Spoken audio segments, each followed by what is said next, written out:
सृजनहार, हे सृष्टि के रचनाकार ब्रह्मा जी, क्या मुझे भी अपने पूर्वजों की भांति तपस्या करते करते अपने प्राणों का बलिदान करना होगा?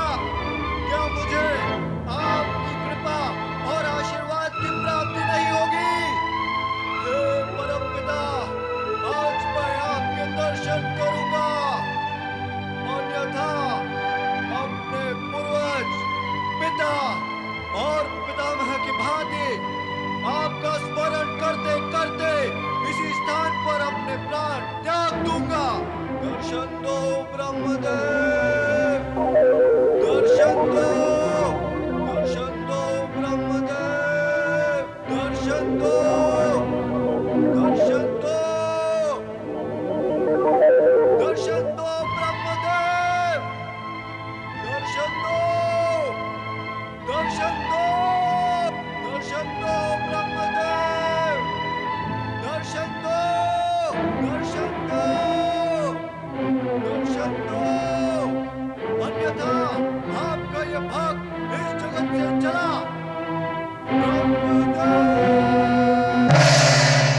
भगीरथ, अहो भाग्य, अहो भाग्य। भगीरथ, हम तुम्हारी तपस्या से प्रसन्न हुए। मांगो, वरदान मांगो। अहो भाग्य देव, अहो भाग्य, आपके दर्शन पाकर मेरे प्राणों में नवीन चेतना का संचार हुआ है प्रभु। आज विश्वास हुआ है कि मेरा जीवन सफल हो गया, सफल हो गया प्रभु, सफल हो गया। तुम्हारा तप सफल हुआ। किंतु ब्रह्मदेव, मेरे पितामह अंशुमन और मेरे पिता राजा दिलीप की तपस्या आपने सफल और सार्थक क्यों नहीं की प्रभु? उनका क्या दोष था, क्या अपराध था कि ना तो आपके दर्शन मिले और ना ही आपका वरदान प्राप्त हुआ प्रभु? उनकी तपस्या व्यर्थ क्यों गई प्रभु? ये तुम्हारा भ्रम है राजा भगीरथ। तपस्या कभी भी किसी की व्यर्थ नहीं जाती। ना तो अतीत में ऐसा हुआ है और ना भविष्य में कभी ऐसा होगा। तुम्हारे पिता और पितामह ने जो तपस्या की है वो व्यर्थ नहीं जाएगी। तो वो आपके दर्शन और आपके वरदान से वंचित क्यों रह गए भगवान? भगीरथ, यदि तीर्थ स्थल दूर हो और यात्रा लंबी हो तो उसे पूर्ण करने में समय लगता है। ठीक उसी भांति जैसे कि पाप की गठरी बड़ी और भारी हो तो उसे खोलने और बिखेरने में समय लगता है। मेरा अभिप्राय समझ रहे हो ना भगीरथ? नहीं ब्रह्मदेव, मैं कुछ समझा नहीं। प्रयत्न करो। ज्ञान और समझ से प्राणी सत्य के समीप पहुंचता है। और सत्य यह है कि पूर्वजों के सत्कर्मों का पुण्य और दुष्कर्मों का पाप उनकी संतान को प्राप्त होता है। तुम्हारे पिता और उनके पितामह के पूर्वजों ने जो दुष्कर्म किए उसका दुष्परिणाम तुम्हारे पिता और पितामह को भुगतना पड़ा और उनकी तपस्या सफल नहीं हुई। कारण कि उनकी तपस्या से प्राप्त पुण्य पूर्वजों के दुष्कर्मों का प्रभाव मिटाने में ही व्यय हो गया। किंतु भगीरथ, तुम्हारे पिता राजा दिलीप तथा पितामह राजा अंशुमान के पवित्र अंश का कुछ अंश तुम्हें प्राप्त हुआ है। इस हेतु उनकी तपस्या का सुफल अब तुम्हें प्राप्त होगा। ब्रह्मदेव, क्या ऐसा भी होता है? पूर्वज और पिता के पुण्य और पाप का फल संतान को प्राप्त होता है? ऐसा ही होता है भगीरथ। यह प्रकृति का अटूट नियम है और तुम्हारे वंश में घटी घटनाएं इस अटूट नियम का प्रत्यक्ष प्रमाण है। जो व्यक्ति इस अटूट नियम से परिचित होता है वो कभी दुष्कर्म नहीं करता। कारण कि उसे ज्ञात होता है कि उसके दुष्कर्म उसके संतान के प्राणों पर भारी होंगे।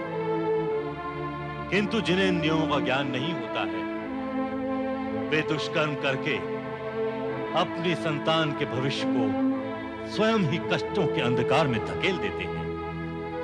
तुम्हारी ये तपस्या इस सत्य को जगत के सामने उदाहरण बनाकर रहेगी, और तुम्हारी तपस्या का पुण्य युग युगों तक तुम्हारी संतान को प्राप्त होगा। तो ब्रह्मदेव, प्रकृति का यह अटूट नियम क्या युगों तक चलता रहता है? निश्चित रूप से चलता है भगीरथ, प्रलय तक तथा प्रलय के पश्चात, उसके पश्चात के प्रलय तक। किंतु भगीरथ, आने वाले कलयुग में प्राणी इस नियम पर विश्वास न करते हुए अपने कुकर्मों में लिप्त होकर अपनी संतान के भविष्य को कष्ट में डाल देंगे।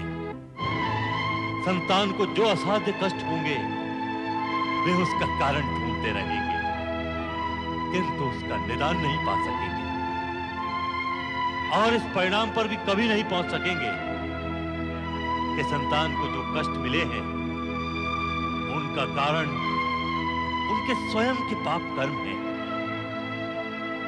जो प्राणी इस सत्य और नियम का ज्ञान और ध्यान रखते हुए सत्कर्म करेगा, उसकी संतान भी सुख और समृद्धि से पूर्ण होगी। अब मुझे अपने पूर्वजों के उद्धार निमित्त क्या करना होगा भगवान? क्या करना होगा? गंगा के पृथ्वी पर अवतरित होने से तुम्हारे पूर्वजों का उद्धार अवश्य होगा, किंतु एक बाधा है। अब और कैसी बाधा शेष है परमपिता? अब तो बाधाओं की गति पर विराम लगाए भगवान। तुम्हारे कर्म के प्रतिफल अथवा मेरी ओर से कोई बाधा नहीं है। यह एक भिन्न प्रकार का गतिरोध है भगीरथ। कैसा गतिरोध? स्पष्ट करे ब्रह्मदेव। तुम अपने उन पूर्वजों का उद्धार करने के इच्छुक हो जो कपिल मुनि के श्राप से भस्म होकर राख का ढेर बन गए थे। तुमने, तुम्हारे पिता ने और तुम्हारे पितामह ने मेरा तप किया। तुम तीनों ने ही मेरा तप करके मुझे प्रसन्न करने की चेष्टा की, पर तुम्हारे पूर्वजों का उद्धार तो गंगा के पवित्र जल से होगा। तो क्या अब मुझे माँ गंगा की आराधना करनी होगी? उत्तम तो यही होगा। ये भी उत्तम ही है ब्रह्मदेव। आप जगत के सृजनहार हैं। माँ गंगा स्वर्ग में वास करती है। सभी देव देवियां आपसे संबद्ध और आप ही में समाविष्ट हैं। आपके सम्मुख नथ, ये मस्तक माँ गंगा की आराधना में भी नथ ही है। स्वीकार करे भगवान, मैं तो कोई अंतर या भेद नहीं समझ रहा परमपिता। भेद न होते हुए भी इतना स्पष्ट समझ लो भगीरथ कि गंगा श्री हरि विष्णु के चरणों में वास करती है। अतः इस विषय में श्री हरि विष्णु की आज्ञा आवश्यक है। उसके पश्चात मूल बाधा है गंगा के पृथ्वी पर अवतरण की। उसे इस पृथ्वी पर केवल भगवान शिव शंकर ही अपनी जटाओं में धारण कर सकते हैं। अतः तुम्हें सर्वप्रथम इस कार्य के लिए शिव शंकर को मनाना होगा। अवश्य मनाऊंगा, अवश्य मनाऊंगा ब्रह्मदेव। नहीं, आप साधु हो या संत हो या राजा हो या महाराजा हो, सम्राट हो या विराट हो, किंतु हम आपको भीतर प्रवेश नहीं करने देंगे। तुम हो कौन? मैं हूँ नंदी, भगवान शिव का वाहन। ये है भृंगी, भगवान शिव का गण। हम लोग इसी कार्य के लिए नियत किए गए हैं कि भगवान शिव समाधि में लीन हो तो उनके निकट किसी को न जाने दें। आपका कथन सत्य है, परंतु आप हैं कौन? मैं भागीरथ। मेरा प्रयत्न है अपने वंशजों के उद्धार के लिए माँ गंगा को पृथ्वी पर लाना। मैं शिव भक्त हूँ, और भक्त को भगवान के समीप जाने से रोकना तो अब कर्म है। अब कर्म नहीं, कर्तव्य है। भोलेनाथ समाधि में लीन है, वहाँ जो भी जाएगा समाधि भंग करेगा ही। हमें आदेश है कोई भी उनकी समाधि भंग न करे। किंतु उनकी समाधि भंग करना मेरा उद्देश्य नहीं है। तुम वहाँ जाओगे तो क्या भोलेनाथ का भोला सा मुखड़ा देखकर लौट आओगे? नहीं, मुझे उनसे कुछ निवेदन भी करना है। आ गए ना मूल विषय पर। वे जब समाधि में लीन होंगे